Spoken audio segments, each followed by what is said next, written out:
Well, this morning was more freaking interesting. So I woke up because I work for CBC and I was doing content for them about Meghan Markle not attending Princess Diana's birthday, the late Princess, of course, Diana's birthday celebration, and what that means for her and Harry's relationship. And then I went and was like on Twitter just to like take a break, and then boom, my timeline exploded with all this Rob Kardashian and Chyna.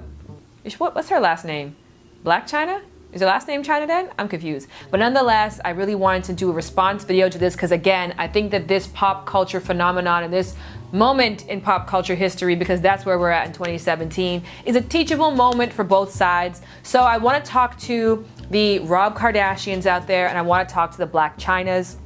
And if you don't feel like you are either one of those people, I think you're lying to yourself. We've all been in one of these people's predicament in some way or another. So if you want the Rob Kardashian version, skip to this minute. The Blac Chyna one, you can stay here. All right, so first up, to all my Blac Chynas out there, I have something called moral ambiguity, which I just got through age and through hearing enough stories where in essence you come to the conclusion that there really is no such thing as inherently evil and ridiculous and bad human being acts, and there's no such thing as, wow, this person is a saint, they're amazing, they're perfect, they deserve all of our attention and our praise, because of the fact that everything is subject to cause and effect and circumstances. And most people at the heart of it all are just doing what they can with the tools they have around them to survive, to be good to those around them, to love those around them in a way that they know and they see as effective, or that they have learned via culture or via environment that works best for them. And so Blac Chyna is a stripper, and a lot of strippers who come from low income areas go to that because they have no other way of sustaining a lifestyle, of surviving, of having safety, because when you go in a strip club and you use your sexuality for money, at least you have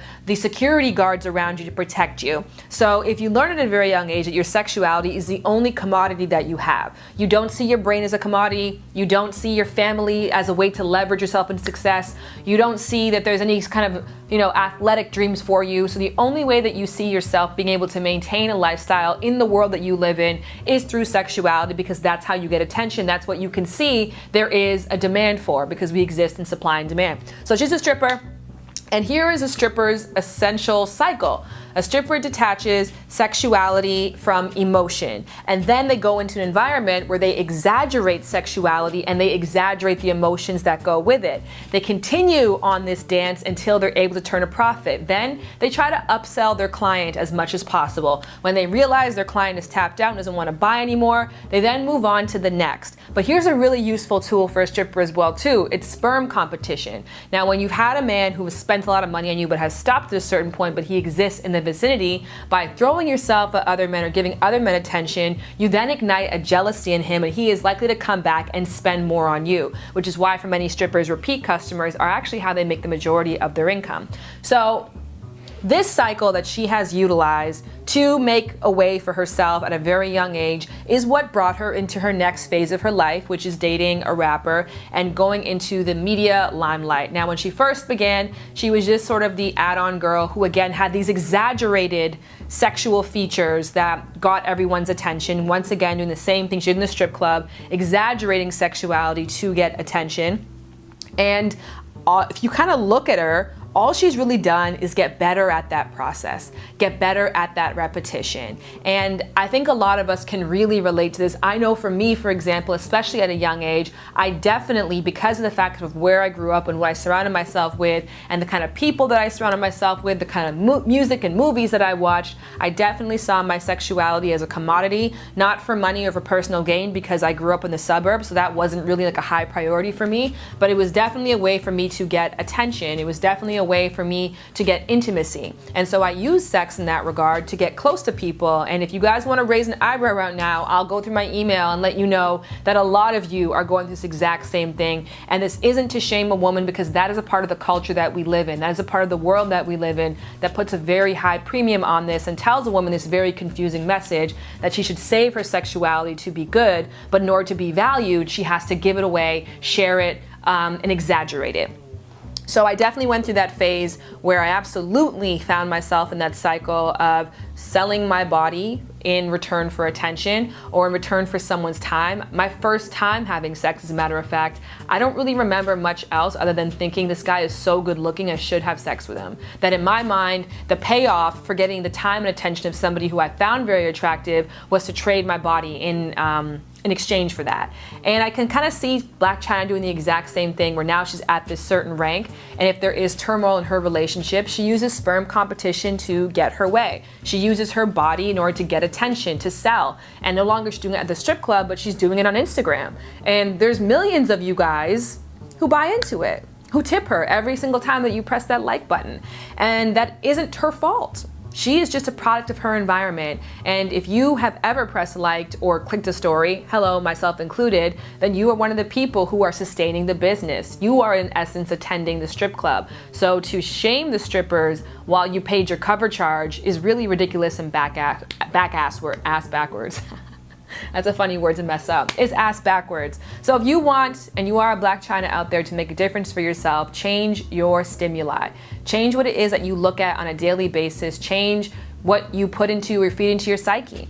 You have to read different elements. You have to go on TED Talks. You have to take yourself off of those gossip blogs. You have to unfollow a lot of people on Instagram who are motivating you or explaining to you or illustrating to you that sexuality is the only way to gain attention, to gain status. There are so many multimillionaires in LA, it's insane, and I probably know 0.02 of their names. That goes to show me that there's a lot of ways to make it out there in this world, but only one very loud way that we often see based on, again, what we choose to digest. So all my young queens out there and my Blac Chynas, I want you to be happy, and I want you to understand that yes, the world is going to encourage you to do this to yourself, but self-destruction may follow suit. And if your goal is to be happy and successful and sustained, there are other ways, and in order to identify those ways for yourself, you have to expose yourself to them. And I hope that Blac Chyna does that, and I can definitely see why would she quit right now. Her tricks have been working over and over again. The same exact mentality has gotten her this far. Why on earth would she choose to sustain it while she is in essence at the top of her career? All right, for my Rob Kardashians out there, what the fuck? What is that? That is not closure. And I think that a lot of us have a very skewed misconception of what closure is. When you are truly ready to be finished with a relationship, you are finished parenting, lecturing, and condemning the other person. And all the work that you're doing on her, you could have done it for yourself. And I actually would have subscribed to that more. I honestly think that would have gotten just as much attention if that is their goal, because I know I'll get the response that all they care about is attention. To which, if you do, I believe that a healthy way of getting attention for yourself, as well as getting attention from the rest of the world, would be to say, hi, I am Rob Kardashian. I grew up in a family of people who constantly who hoard themselves out, lack of a better term, to the media, and I found it very exhausting. I became self-depreciating, self-sabotaging. I shied away from the limelight. I was so tired of going out every single day and having to be constantly asked questions about the people that I love and the ridiculous antics that they were up to. And so I decided to feed you guys your own medicine. And I got involved in a scandal of my own. Now I became the topic of conversation in my family. And yes, I used this person who, over time, maybe I grew to love. Because at the end of the day, if you spend enough time with anybody, you're gonna get that sense of love or addiction to them. So you grew to love this person, but maybe your motives in the beginning weren't completely altruistic either. Maybe you can identify that. Identify some of the struggles that you went through and why it is that you got yourself into this unhealthy, toxic relationship and have continued to deepen the bonds between the two of you guys, knowing that it was unhealthy, and of course dragging another life into it, which at the end of the day, I don't really know if I'm going to feel bad for Dream Kardashian. She's going to have a lot of awesome experiences and times, and hopefully as she gets older she watches this channel and she learns to decipher and to look at all the ridiculousness around her and learn the lesson, as opposed to becoming a victim of the culture that her parents have created for her. But I think that, you know, it's not a bad life to live, so I'm not going to go around pitying you, you know, for being brought into this situation. But nonetheless, Rob, if you truly are done and you want to get better, not Rob Kardashian, the Robs watching this channel right now, if you do want to get over a situation, somebody has deeply wronged you, focus on yourself. Take all of this energy that it takes to extend your arm and point the finger and just do that. Assess what you did wrong. Assess the holes inside of yourself that caused you to be attracted to that kind of person, your own insecurities, what you would do differently, what lessons you have learned. Have that dialogue. Get naked in that way. You'll still get the ratings, but you'll absolutely get the therapy as well too. And there's some free therapy for you. And that's my last piece of advice. So I think at the end of the day, I'm not going to sit here and tell you guys bad on you for paying attention, because I was definitely one of those people who was right there. But when I did view this, I looked for myself, and I looked for the lesson, and most importantly, I looked for you. So when you look at the whole Rob and Blac Chyna situation, number one, tell me, where do you see yourself? And two, where do you see the lesson? What are something that you can say that you can all take from this and grow to become better? Because if we're going to ingest it, let's at least find some nutritional value.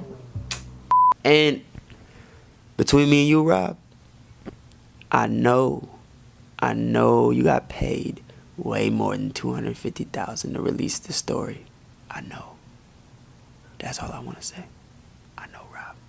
Due to popular demand, I am now podcasting daily on Anchor FM. Now, that is a place you guys can go to ask questions. You actually leave voice notes, and then I answer your questions. So go to anchor.fm/shanbooty to sign up and to have your daily questions answered. I get it, girl. Oh, yeah, I get it, girl. Yeah, I get it, girl. Oh. And if you don't know, get it, girl. Oh. Yeah, I get it, girl.